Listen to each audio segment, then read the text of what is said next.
രാഹുൽ മാങ്കൂട്ടത്തിൽ 6ാം ദിവസവും ഒളിവിൽ തന്നെ പ്രത്യേക സംഘങ്ങളായി തിരിഞ്ഞ് രാഹുലിനായി അന്വേഷണം. മുൻകൂർ ജാമ്യ ഹർജി നാളെ പരിഗണിക്കും.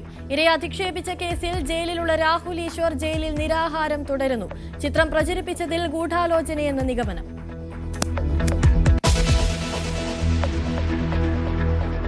SIR നടപടികൾ നിർത്തിവെക്കണമെന്ന കേരളത്തിന്റെ ഹർജികൾ ഇന്ന് സുപ്രീം കോടതിയിൽ. ഇനി നീട്ടേണ്ടതില്ലെന്ന നിലപാടിൽ തെരഞ്ഞെടുപ്പ് കമ്മീഷൻ.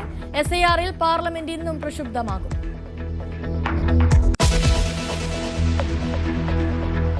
ശബരിമല സ്വർണ്ണക്കൊള്ളയിൽ A. പത്മകുമാറിന്റെ ജാമ്യാപേക്ഷ ഇന്ന് പരിഗണിക്കും. മിനിറ്റ്സിൽ ചെമ്പെന്നെഴുതിയത് മറ്റു ബോർഡംഗങ്ങളുടെ അറിവോടെയെന്ന് പത്മകുമാർ.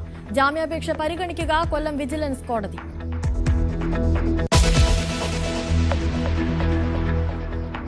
ഡിറ്റ്വ ചുഴലിക്കാറ്റിനെ തുടർന്ന് തമിഴ്നാട്ടിൽ പ്രളയ മുന്നറിയിപ്പ്. വടക്കൻ തമിഴ്നാട്ടിൽ കനത്ത മഴ തുടരും. ചെന്നൈ, തിരുവള്ളൂർ ജില്ലകളിൽ ആശങ്ക.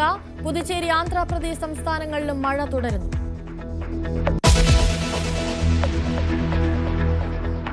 അധികാര തർക്കം രൂക്ഷമായ കർണാടകയിൽ അനുനയ നീക്കങ്ങൾ സജീവം. സിദ്ധരാമയ്യയെ പ്രഭാത ഭക്ഷണത്തിന് ക്ഷണിച്ച് ശിവകുമാർ. കാര്യങ്ങൾ ശ്രദ്ധയോടെ നിരീക്ഷിച്ച് ഹൈക്കമാൻഡ്.